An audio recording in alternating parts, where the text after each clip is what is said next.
welcome back to Terry's Empty Canvas. It is day 3. It is Friday. Birthday party's on Sunday. I have to finish these today. I'll show you.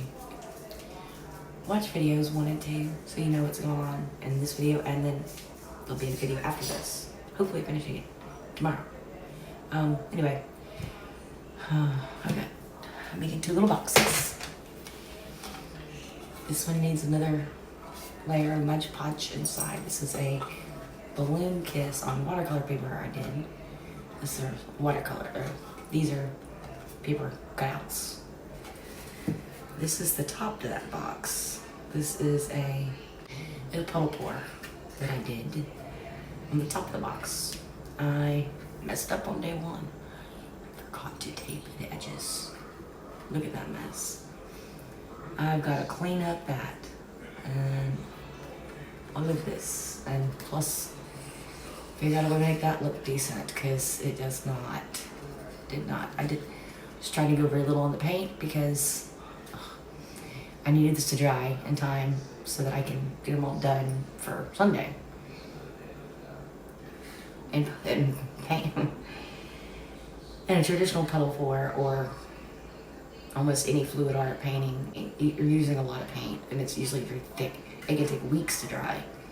So I was trying very hard to go thin. And I did, I accomplished that. The problem is now I have these sides. And I really didn't want to just paint them all white and just have this on top. I could have just done that, I guess, and taped it, but I did not. Anyway, I've got to finish painting this today and doing some embellishments. And I'm thinking, I'm not sure. Depending on what I do to these top sides, that's gonna decide what I'm doing to these bottom sides. So that's one box. And then I have this box, which I did remove to tape. This is the lid. It's completely purple. Okay. But on this box, I'll take the tape off. It's gonna go this little butterfly chain pull that I did. I actually did on a canvas and cut it out with a razor blade. It's gonna go on here with some embellishments and some other things, just kind of keeping it up. And gotta get this done. Gotta get them sealed. I can't sit here and keep thinking, oh my goodness, what do I do next? What can I do next? Oh, this would be better. That would be better. Out of time. Let's go. Alright, let's see how well this paint job I did, or tape job I did on this paint, on this boxes worked out.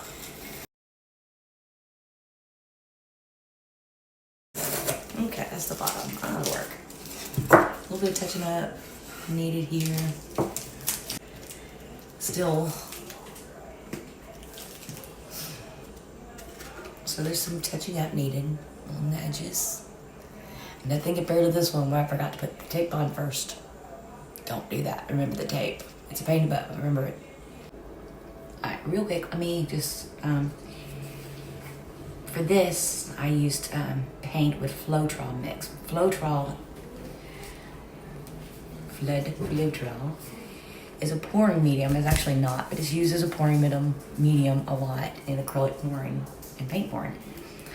And its whole purpose is to increase drying time, so paint takes longer to dry. Also, it makes really cool cells if you're trying to. It's kind of known for that in the paint world community, I guess, and probably other places. Anyway, I'm trying to do these sides and just kind of touch them up, and I'll let it quick thick.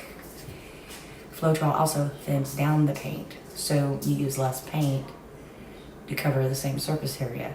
So, for example, like I said, if you watch the first video, it should tell you, I think. Yeah.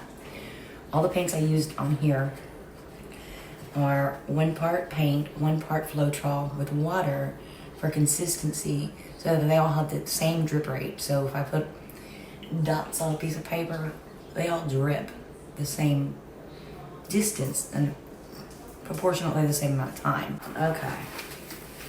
Just in case that made no sense, Here's an example of a drip test. This one is one gone wrong. I'm still working on it.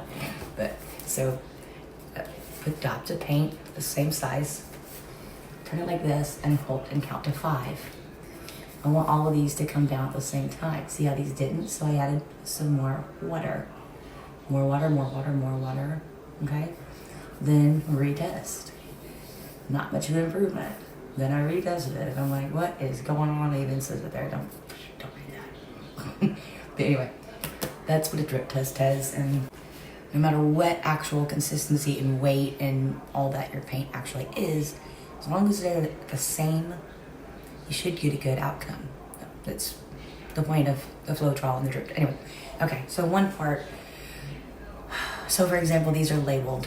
This one paint, one part Floetrol, a little bit of water about up to here. Shake that up. Okay, perfect. But I don't need it to increase dry time. I need this to dry faster. So I'm gonna use regular paint, nothing added to it. And except for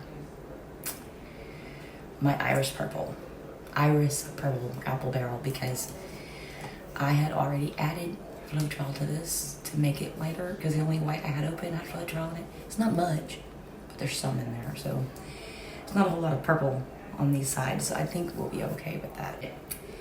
Okay, let's go back down and start working on these. I'm going to use this little thing as a paint palette. I need to go grab some better paint brushes. And I'm probably gonna start in this corner, and I'm gonna probably put this in fast motion, because this is probably gonna be tedious for you to try to watch. So where we didn't drip, or even where it just needs touching up, so where white would have dripped, I'm gonna come in and manually paint that white with a brush. Super quick. Some people were like, who's the picture of that person in on your thumbnail? That's not you. Yeah, it's me. I learned the hard way the very first time I tried it, not to wear my expensive wigs when I'm fluid art painting, because it can get everywhere, and especially in your hair when it's coming down to here, real or not, and it's really hard to get out. Yeah, I'm not gonna wear a $500 wig and be throwing paint. Okay, so that is me, and I realize I look a lot different without them. That's why I wear them when I can. Okay, so.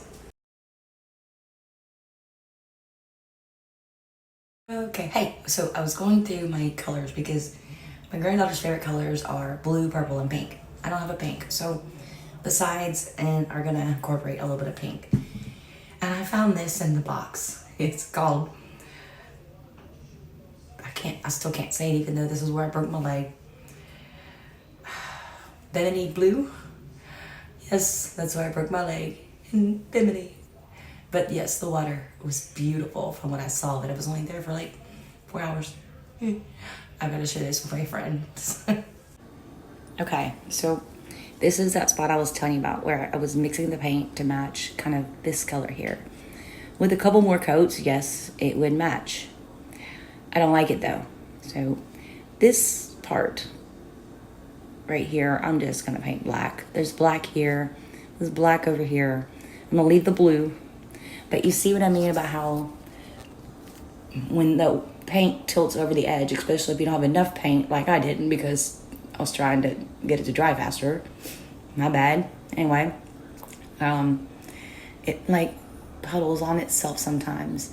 And so you see all these different colors, you see, in that little ring. And then it was just a big white spot with stuff on the bottom, because I made a mess doing it. But anyway, I'm just gonna paint. I'm gonna touch up that blue there and there. I'm gonna paint that black, and well, touch up the blue and then paint that black.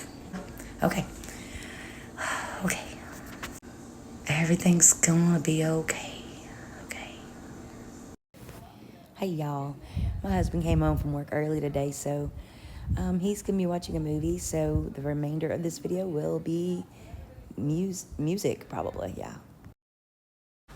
I've decided I'm gonna paint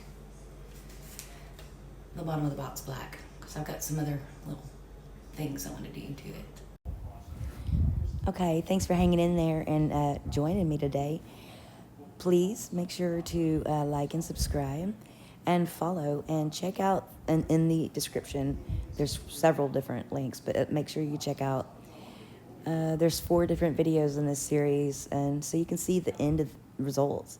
And then I'll probably do one more little video, just like a short one of my granddaughter enjoying her stuff.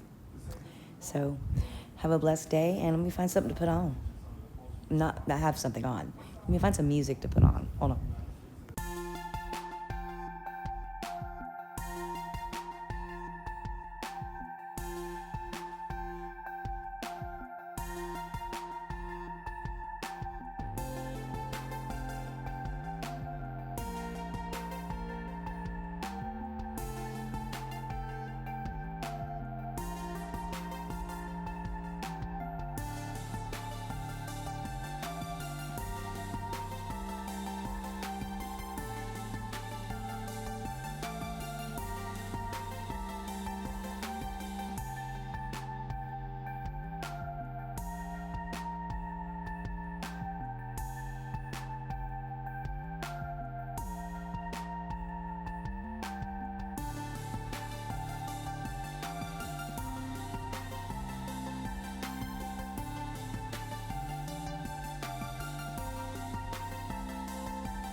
Thanks, guys. Leave me a comment and tell me what you think.